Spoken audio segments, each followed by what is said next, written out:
Баршаңызға сәлем, есімім Ұлпан, арнама қош келіпсіз. Бүгінгі сабақта сіздермен осындай хит болған этноүлгідегі тақияның тоқылуының бір түрімен бөлісетін боламын. Қажетті заттар: жіп, ілмекпіз және сіздің уақытыңыз. Жіп менде ярнард джинс жібі 50 граммда 160 метр. Әрбір этикетканың сыртында қолданатын ілмекпіз және инебіздің көлемі белгіленген.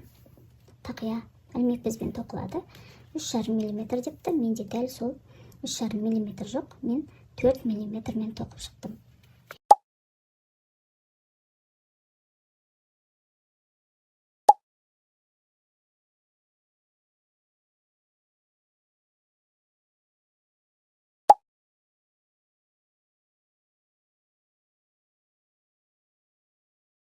Сабақ түсіру барысында менде сіздерге тоқып көрсеткенім осы шетінде ғана тұрып қалыпты. Сол үшін сіздерден алдын ала кешірім сұраймын. Бірақ барлық тұсы көрініп тұр. Қалай тоқылғаны тек осы шетте тұрып тоқылған тұсын сіздерге алдын ала ескертіп қояйын деп едім.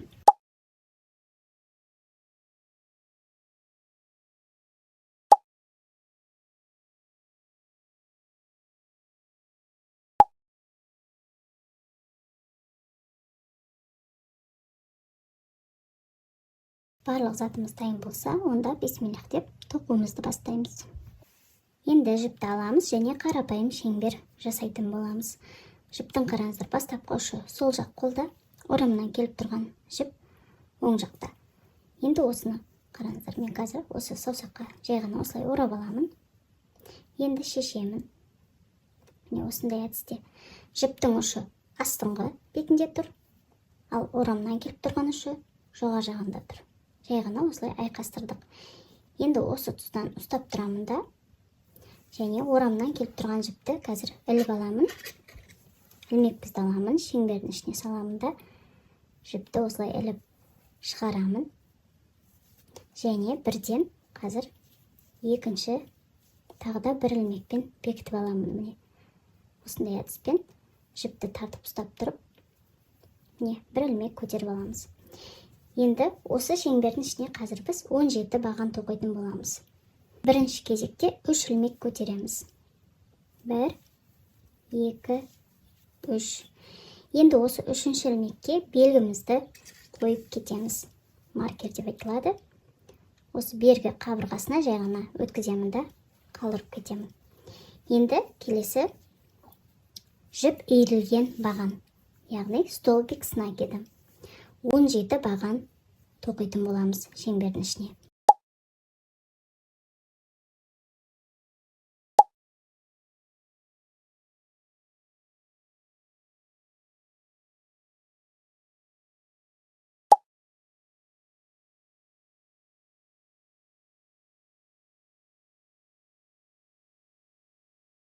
Баған тоқитын боламыз шеңбердің ішіне. Жіпті іліп аламыз. Және шеңбердің ішіне саламыз ілмекпізді, жіпті іліп алып шығарамыз. Жіпті қатты тартып тастамайсыздар. Қараңыздар, тіпті осылай тартып алмайсыздар. Жай ғана іліп шығардыңыздар, болды, осы тұста қалады. Қазір жіптерді ыңғайлап ұстап алайын. Енді алғашқы екі ілмектен жіпті осылай іліп алып, алғашқы екі ілмектен өткіземіз. Және тағы да жіпті іліп алып, келесі екі ілмектен өткіземіз. Бір баған шеңбердің ішіне тоқып шықтық. Келесі тағы да жіпті іліп алып, шеңбердің ішіне ілмекпізді саламыз, жіпті іліп шығарамыз. Ыңғайлап ұстап аламыз. Жіпті орап алғашқы екі ілмектен өткіземіз, және тағы да орап алып, келесі екі ілмектен өткіземіз. Екінші баған, келесі 3, дәл жаңағы әдіс қайталанады. Жіпті орап алып, ілмек шығарамыз. Алғашқы екі ілмектен өткіземіз. Және тағы да жіпті іліп алып, келесі екі ілмектен өткізіп шығарамыз. Міне осы бір әдіс қайталанады. Барлығы біз 17 баған тоқимыз шеңбердің ішіне. Келесі менде төртіншісі.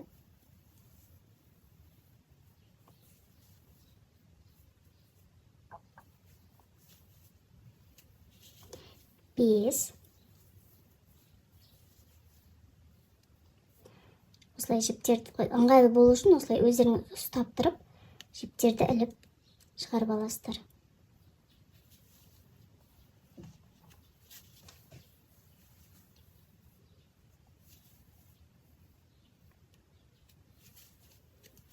Міне тоқу барысы түсінікті деп ойлаймын. Осы әдістерді қайталап отырып, шеңбердің ішіне 17 баған тоқимыз.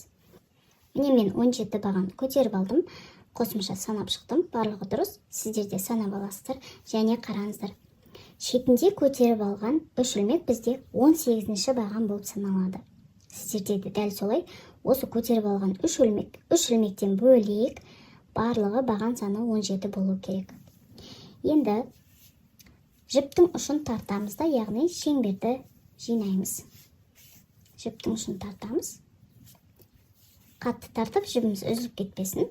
Осындай аралық қалса да, ештен кетпейді. Немесе қатты тартам десеңіздер де өз еріктеріңізде, кейін бас киімді, тақияны тоқып бітіргенде, мына жіпті жасыру барысында қосымша тартып аралықты бекітіп алсаңыздар да болады. Мінекей, енді жіпті қазір ілмекті, яғни біріктіреміз. Бізде осымен бірінші қатар аяқталды. Осы қараңыздар, белгі шығып тұрған ілмектің бойына бекітеміз. Белгіні алып тастаймын және мұқият қараймыз, қай тұстан алып тастадық. Бізде демек үшінші ілмек осы. Менде осы үшінші ілмектің екі арқасын бірдей көтеремін. Екінші арқасы мына бетінде, міне сіздерде мұқият тауып аласыздар. Екі арқасында және өздеріңізге ыңғайлы болу үшін осылай ілмек біздің көмегімен шығарып алып, екі арқасынан бірдей өткіземіз. Ілмек бізді енді сәл кішкене қиындау болады өткізіп алу. Міне, мен екі арқасынан бірдей көтеріп өткізіп алдым. Енді бері қарай жіпті іліп алып шығарамын және осы бірінші ілмектің бойынан да шығарып аламын. Міне осылай біз біріктірдік. Әрдайым осылай біріктіріп отырамыз. Демек бірінші қатар аяқталды, келесі екінші қатар. 3 ілмек көтереміз. Әрдайым қатардың басында 3 ілмек көтереміз. Міне 3 ілмекті көтердік. Енді белгіні қойған кезде қараңыздар, 3-ші ілмектің бірден екі қабырғасынан бірдей іліп кетейік. Міне біз 3 ілмек көтеріп алдық. 3-ші ілмектің міне бірден екі қабырғасынан осылай өткізіп аламын. Кейін маған арқасын іздеп отырмайтындай, бірден ілмек бізді кіргізіп, бекітіп алатындай көрініске алып келеміз. Міне қараңыздар, осындай әдіспен қойып аламыз. Бір маңызды тұсын айтып кетейін. Белгіні қойған кезде 3-ші қатардың екі қабырғасынан да іліп алып қалдырып кетеміз дедім. Міне түгел іліп алсақ, астында осындай бір ілмек қалу керек. Яғни бір жіп қана қалады.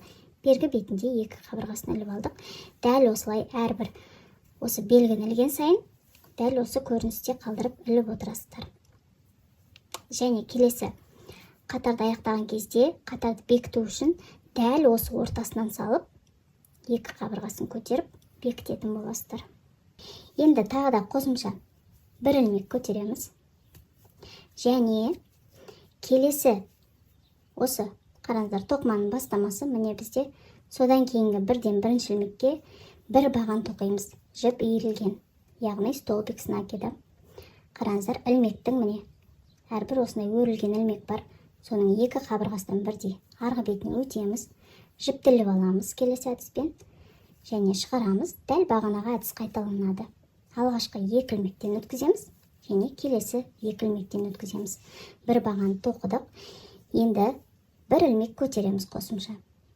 Міне, бір ілмек тоқып алдық. Келесі бағанды тоқимыз.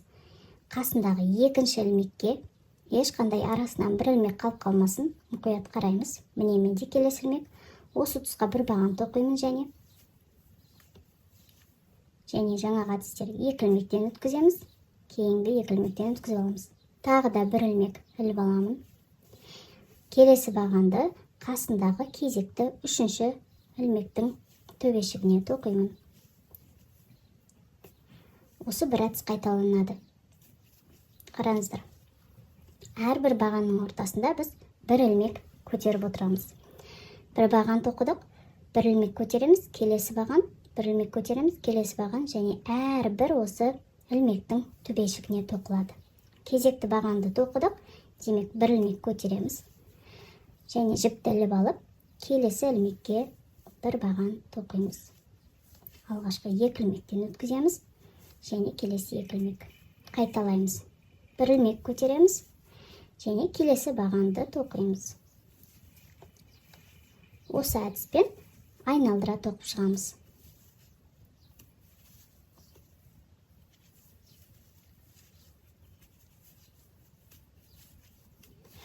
Мұқият болыңыздар, бағандардың ортасында бір ілмекті көтеріп алуды қалдырып кетпеңіздер. Осындай көріністе болады сол кезде. Айналдыра қазір тоқып шығайық, соңына келгенде бекіту жолын тағы да көрсетемін. Міне соңғы 17-ші ілмекті тоқып алдым. Сіздер де санап шығыңыздар. Бағандардың барлық саны 17 болу керек. Мына тұстағы 3 ілмек, көтеріп алған 3 ілмек бізде 18-ші болып саналады. Қараңыздар, бірге санап кетейік. Мен қазір осы 3 ілмекті қоспаймын, яғни көтеріп алған 3 ілмектен кейінгі бірден бағаны санап кетемін. 1, 2, 3, 4, 5, 6, 7, 8, 9, 10, 11, 12, 13, 14, 15, 16, 17. Және көтеріп алған 3 ілмегіміз бізде 18-ші ілмек болып саналады. Әрдайым солай болады. 17 осы баған тоқимыз. Мынау бізде 18-ші баған болып саналады. Және әр бағанның ортасында бір ілмектен іліп алғандарыңызды да мұқият қарап шығыңыздар. Енді бекітуіміз жасаймыз. Қараңыздар, бекітудің алдында соңғы 17-ші бағаннан кейін тағы да бір ілмек көтеріп алуды ұмытпаймыз. Міне, бір ілмек көтеріп алдық. Енді мына тұста белгіні кішкене осылай тартып, яғни ілмегіміздің арқасын созып алсақ болады. Мен енді осылай созып алған болатынмын. Шығарамыз да дәл осы екі арқасынан бірден өткізіп, қатарымызды бекітеміз. Жіпті іліп алып бергі бетіне шығарамыз және осы бірінші ілмектің бойынан да өткіземіз. Екінші қатар аяқталды. Келесі бізде үшінші қатар. Үшінші қатарды бастамас бұрын қазір мына аралыққа өтіп аламыз. Яғни, міне, қараңыздар, ілмек бізді аламыз. Осы аралықты көтеріп арғы бетіне өткіземіз. Жіпті іліп шығарамыз да мына бірінші ілмектің бойынан өткіземіз. Демек, біз осы аралыққа бастамасы ретінде өткізіп алдық. Енді 3 ілмек көтереміз. Бұл бізде үшінші қатар. 1, 2, 3. Енді мен белгіні қоймаймын. Егер сіздер шатасамын десеңіздер, белгіні қойып кетсеңіздер болады. Бірақ бұл тұста екі арқасынан өткізбеңіз. Жай ғана осы бір арқасынан ғана өткізіп қойсаңыздар болады. Қазір тағы да үшінші қатар біткеннен кейін қалай бекітетінімізді көрсетемін. Ол жерде енді біздерге белгілі болып тұрады. 3 ілмек көтеріп алдық. Енді қосымша 1 ілмек көтереміз. Және жіпті ораймыз да дәл осы, қараңыздар, 3 ілмек көтеріп алған аралыққа қайтадан бір баған тоқитын боламыз. Міне, ілмек біздің көмегімен жіпті іліп алып шығарамыз да алғашқы 2 ілмектен өткіземіз. Және келесі 2 ілмектен өткіземіз. Міне осылай біз бір аралыққа 2 бағанды бірдей тоқып алдық. Енді 1 ілмек көтереміз қосымша. Енді келесі аралық, міне қасындағы аралық. Осы тұсқа дәл осы әдіспен 2 баған тоқып аламыз. Аралықты көтеріп жіпті іліп аламыз. Алғашқы 2 ілмек және 2 ілмектен өткіземіз. 1 баған, яғни 1 ілмек қосымша көтеріп аламыз. Және екінші бағанды дәл осы аралыққа тоқимыз.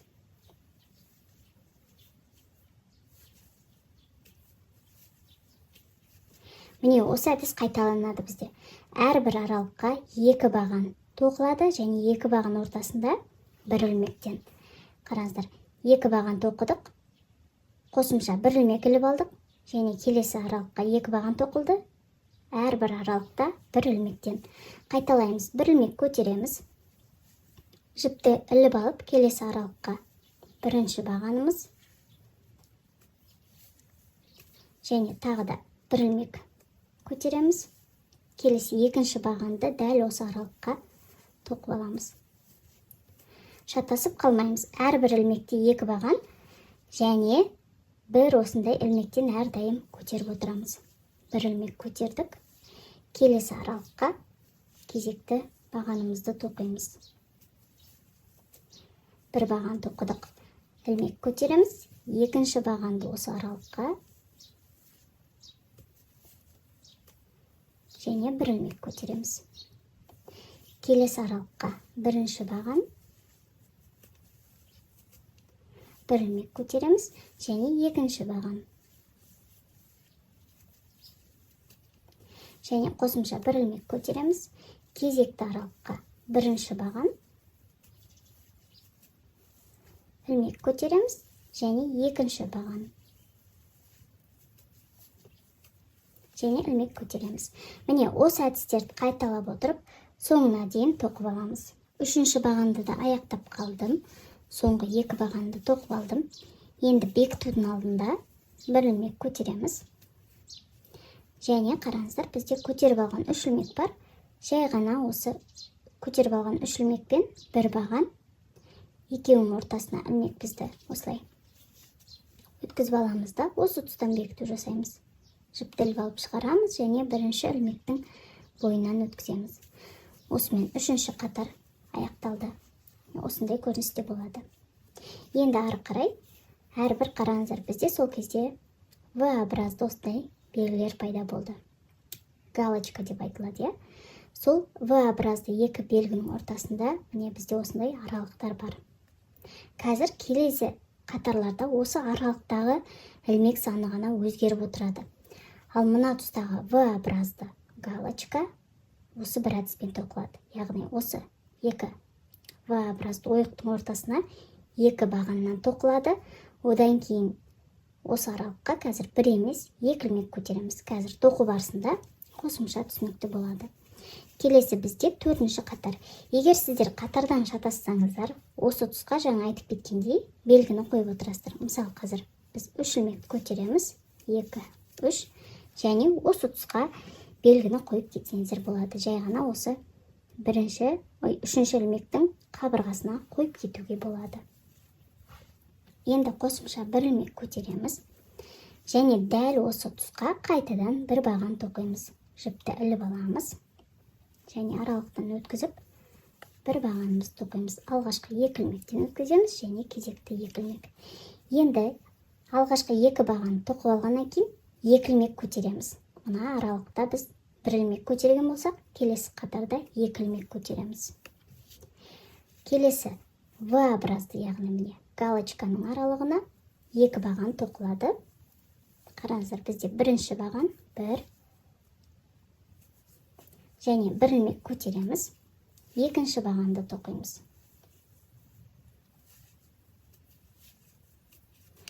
Міне осы әдіс қайталанады. Яғни екі ілмек көтереміз және келесі V-образды ойық, шатасып мына аралыққа салып кетпейсіздер. V-образды ойыққа келесіздер, міне осы екі баған шығып тұрғанның ортасынан өткізіп аласыздар және осы тұсқа бірінші баған, міндетті түрде бір ілмек көтереміз және екінші баған тоқылады.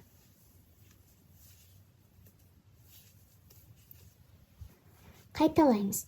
Екі ілмек көтереміз және келесі V-образды галочканы табамыз. Міне бізде осының ортасына екі баған тоқимыз. Жіпті іліп аламыз. Бірінші баған және бір ілмек көтеріледі.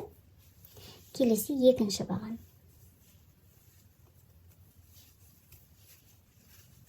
Мен қазір сіздерге көрсетіп кетейін. Қараңыздар. Екі баған тоқылады. Екі бағанның ортасы бір ілмектен тұрады. Одан кейін екі ілмек көтеріп аламыз. Келесі екі бағанның ортасы бір ілмек тұрады. Одан кейін екі ілмек. Қараңыздар. Бізде осындай арка пайда болып жатыр. Осы біз мына қатарда бір ілмек көтерген болсақ, келесі қатарда екі ілмек көтеріп жатырмыз. Дәл солай арғы қатарда көбейе береді. Тек мына бағандар ғана өзгеріссіз тоқылады. Осы тұсына мұқият болыңыздар. Әрбір осы галочка, осы келесі галочканың үстіне тоқыла береді. Мына тұстағы аралыққа тоқып кетпеңіздер. Мұқият қарайсыздар, екі баған қай тұста шығып тұр. Демек, сол екі бағанның ортасынан іліп алып, жалғастырып тоқи бересіздер. Айырмашылық тек осы ілмектерде ғана, бағандардың ортасындағы осы аркаға тоқылатын ілмектер. Енді ары қарай жалғастырамыз. Екі ілмек іліп аламыз. Келесі V-образды бағандарды табамыз және осының ортасына кезекті екі бағанымызды тоқимыз. Және екі бағанның ортасы бір ілмектен тұратынына ұмытпаймыз. Кезекті екінші бағаны. Енді екі ілмек көтеремін. Және кезекті бағандарды осы аралыққа тоқимын. Бірінші баған. Және бір ілмек. Келесі екінші баған. Екі ілмек көтеремін. Келесі галочканы табамын. Бірінші баған. Бір ілмек көтеремін. Екінші баған. Және екі ілмек көтеремін. Міне осы әдісті қайталайсыздар. Шатаспайсыздар деген ойдамын. Арка екі ілмектен тұрады. Одан кейін баған тоқимыз. Екі бағанның ортасы бір ілмектен тоқимыз. Сол тұсына мұқият болыңыздар. Және осы әрбір галочка бірінің үстіне бірі тұруын мұқият қадағалап отырып, соңына дейін тоқып шығамыз. Міне төртінші қатарды да аяқтадым. Мұқият боламыз. Қараңыздар, соңында менде осы екі бағанмен аяқталды, яғни галочкамен. Енді екі ілмек көтереміз. Және осы тұста белгіні алып тастаймыз да, жай ғана осы екі бағанның ортасынан бекітеміз. Яғни бізде бірінші бағанымыз үш ілмектен теріп алғанбыз.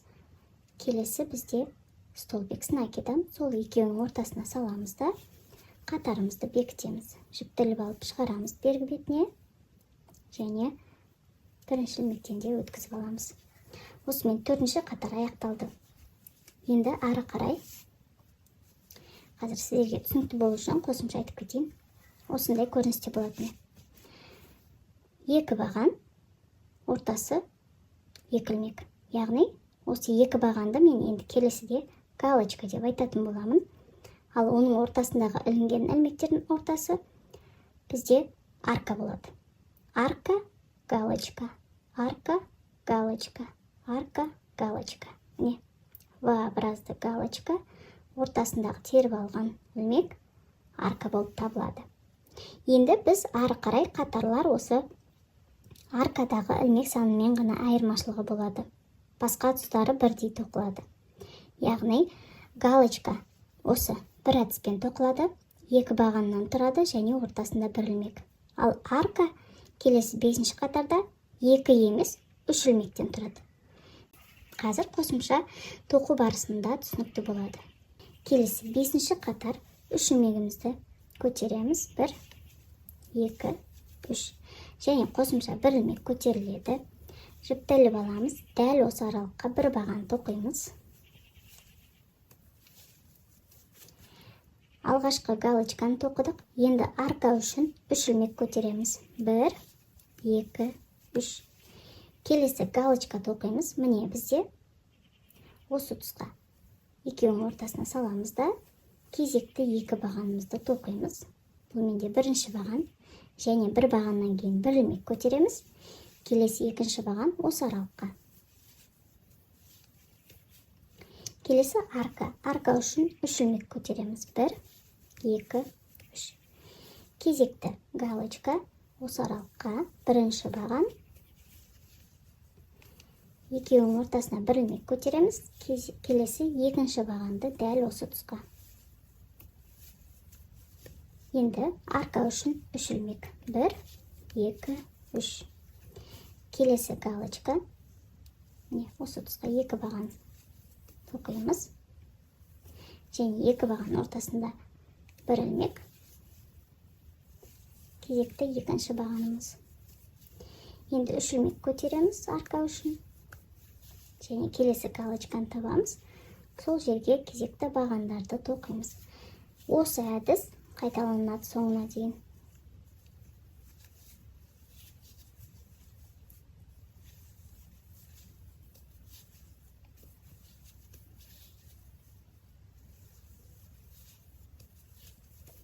Үш ілмек көтереміз. Бір, екі, үш. Келесі галочкаға.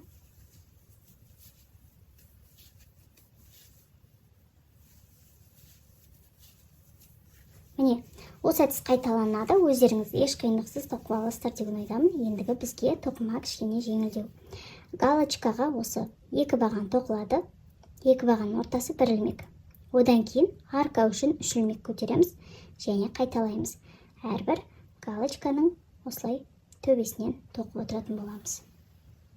Міне 5-ші қатардың соңына келдім, қараңыздар. Соңғы бізде осы галочкамен аяқталады және мына аралыққа қазір мен 3 ілмек көтеремін. 1, 2, 3, яғни соңғы арканы тоқыдым. Енді қатарды біріктіру үшін мына тұстағы алғашқы осы галочканың ортасына ілмекпізді саламын, жіптіліп шығарамын және осы 1-ші ілмектен өткізіп аламын.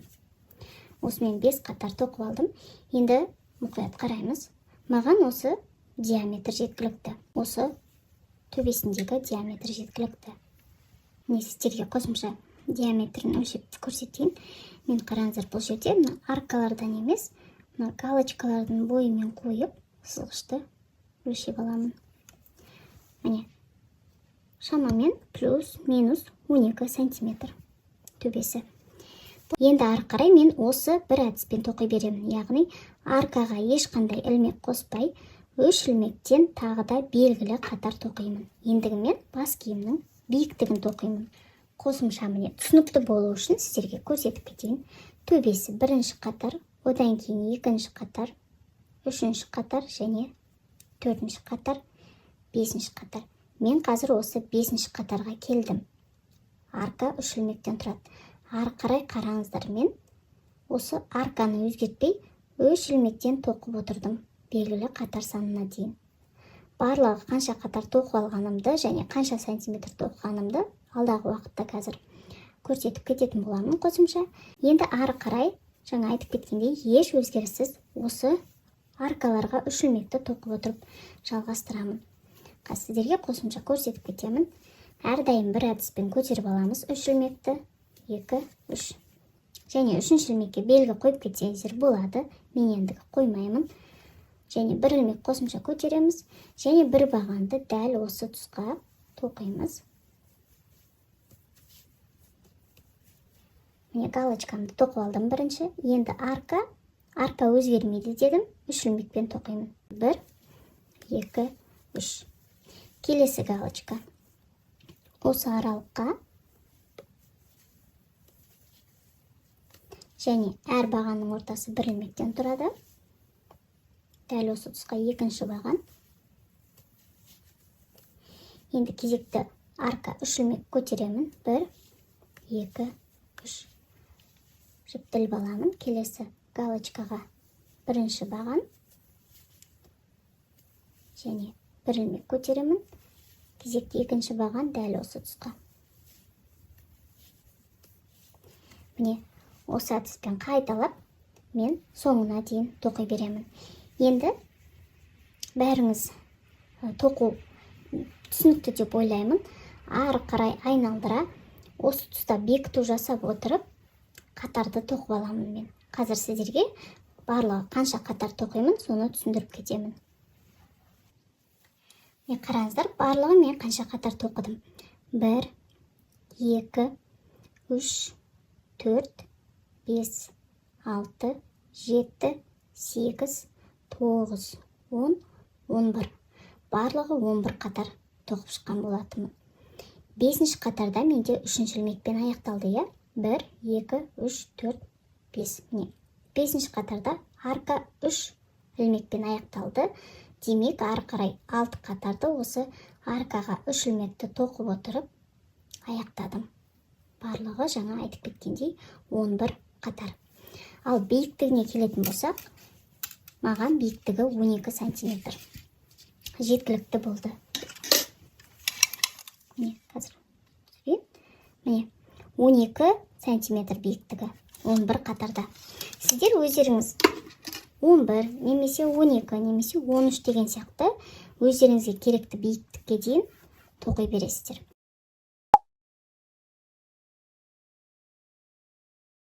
Енді мен жаңа айтып кеткендей, аркаға 3 ілмектен теріп отырып, ары қарай тоқыманы 11 қатарға дейін тоқып аламын. тоқу жолы түсінікті деп ойлаймын. Барынша түсінікті жасауға тырыстым. Айтып кеткен бойынша тоқуды ары қарай жалғастырасыз. Өзіңізге керекті осы көлемді тақияны тоқып алғанға дейін. Және мен қазір осы барлығы 11 қатар тоқып алғаннан кейін соңғы осы қатарда қалай бекіту жасаймыз, соны көрсетіп кетемін. Керекті 11 қатарды тоқып алдым.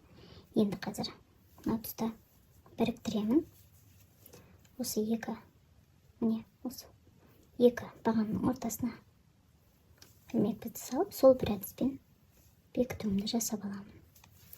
Енді ары қарай қазір жиегін тоқып аяқтаймыз.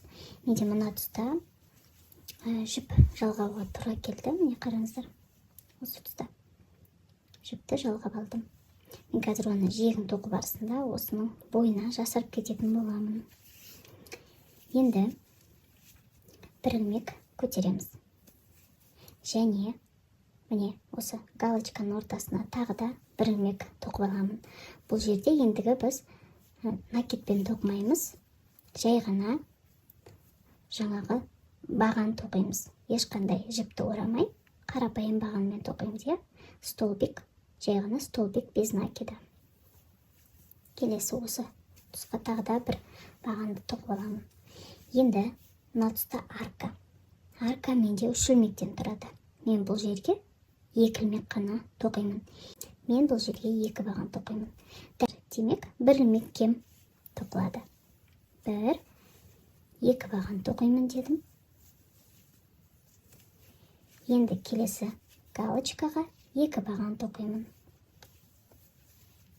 1 және 2. Келесі аркаға 2 баған және галочкаға 2 баған. Міне осындай кезекпен соңына дейін тоқып шығамын. Міне қараңыздар, тоқыманың бастамасына бірден белгіні қойып кетейік. Себебі қазір байқамай қалуымыз мүмкін. Міне мен ендігі осы тоқыманың бастамасына қойып аламын. Және ары қарай жиегін тоқуды жалғастырамын. Аркаға да, галочкаға да 2 бағаннан тоқылады.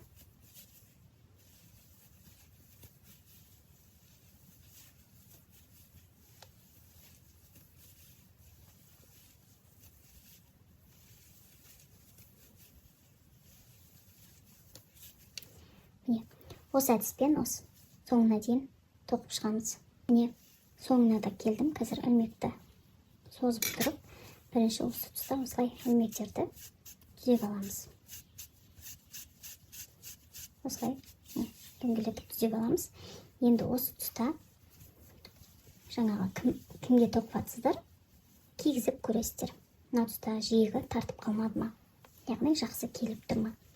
Егер бұл жиегі тартып қалса, онда сіздер мына тұстағы арканың ортасына 2 емес, 3 бағаннан тоқисыздар.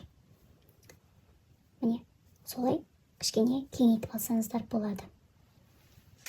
Маған ендігі осы ілмек теріп алған, тоқып алған жиегі жеткілікті. Сол үшін де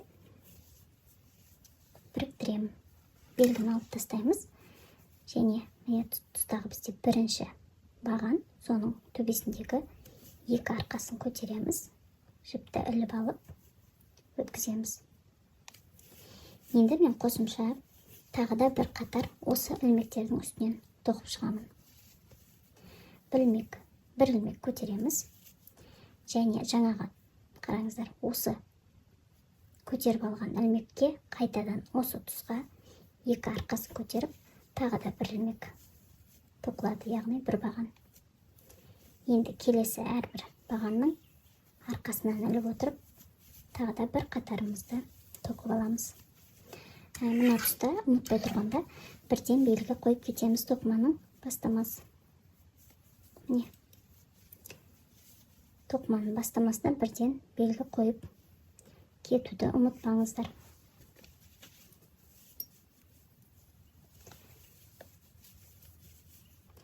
әрбір осы бағаның үстіне қосымша тағы да бір қатар тоқып шығамыз.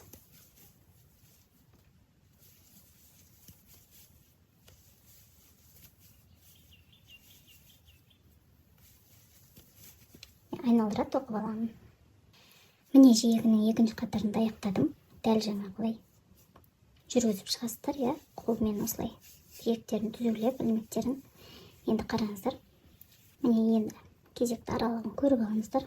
Мына тұста менде белгі және соңғы баған мына тұстан шығып тұр, міне мына ілмектен.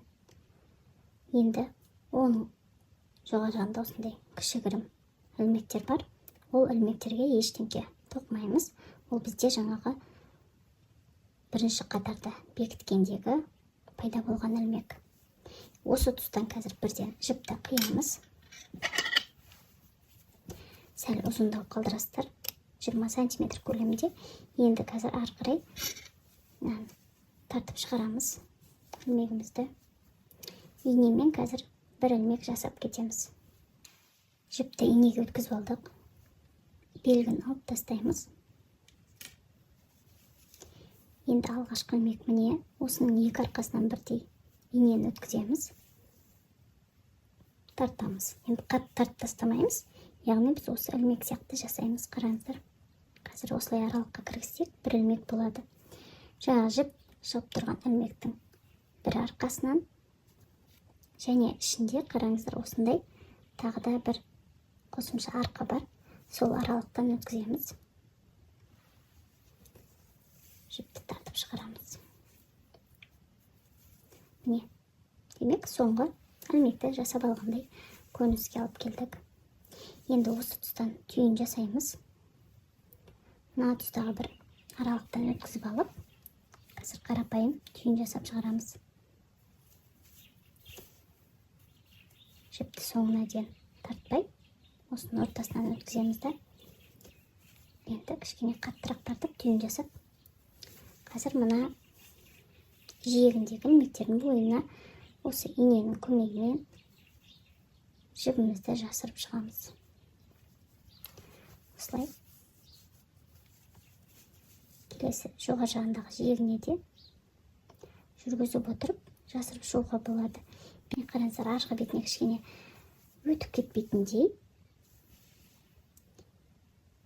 жасап шығамыз жіптерді.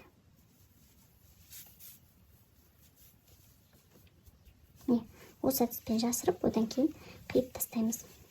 Мына тұстағы жіпті аласыздар. Қазір қараңыздар, ішкі бетіндегі дәл солай инеге өткізесіздер де, мына бойынан тағы да қосымша бір немесе екі рет өткізіп шықсаңыздар болады. Қосымша осылай тартып, тағы да кішірейтіп алсаңыздар болады, бірақ жіптеріңіз үзіліп кетпесін. Тағы бір-екі қатар өткізіп барып, қиып тастайсыздар. Міне, мен ендігі осымен тақияны тоқып аяқтадым. Қараңыздар, жиегі екі қатармен аяқталды. Енді сіздер қосымша жиегін 3 немесе 4 қатарға көбейтіп, кішкене осындай жалпақтау етіп тоқып алсаңыздар да болады. Өте әдемі көрінеді. Және жиегін өздеріңіздің фантазияларыңызға қарай әдемілейсіздер. Менде қараңыздар осындай көріністе әсемдеп шықтым. Бұл фурнитураны мен осындай сырғадан алып алдым. Өзім енді сырға көп тақпайтын болғаннан кейін, қараңыздар, осының жиегіне бір сырғада 4 осындай фурнитура болды. Яғни 8 бөлікке бөліп, осы тақияны есептеп отырып, 8 тұсынан жасап алдым. Қараңыздар, сол кезде өте ерекше көріністе болды. Және менің қызым бұл сырғаны да осы тақияның шекелігі ретінде осы тұсқа қойып беруін сұрады. Қараңыздар, бұл да өте әдемі көрінеді екен. Яғни қазақи этно стильдегі тақиялардың бірі. Сәл кішкене енді ауырлау болады демесе, бірақ енді өте әдемі үйлесетіні анық. Енді бұл тақия жақсы болу үшін қазір үтіктің буымен жай ғана булап шығамыз. Осы тұстардың барлығы осылай түзелу үшін, кішкене осындай қалыпқа келтіру үшін тақиямызды осылай созып отырып, енді қатты да созып тастамаймыз. Осы бірінші тақия көрінісінде болатындай улап шығамыз. Осымен бүгінгі сабағымыз аяқталды. Өздеріңізге керекті өлшемде этно үлгідегі тақияны тоқып аласыздар деген ойдамын. Барынша пайдалы болсын. Арнама тіркелуді ұмытпаңыз. Және тоқымаға қызығатын досыңыз болса, осы сабақпен бөлісіп қойсаңыз, қазақша контенттің дамуына үлесіңізді қостыңыз деген белгі болады. Және баршаңызға рахмет.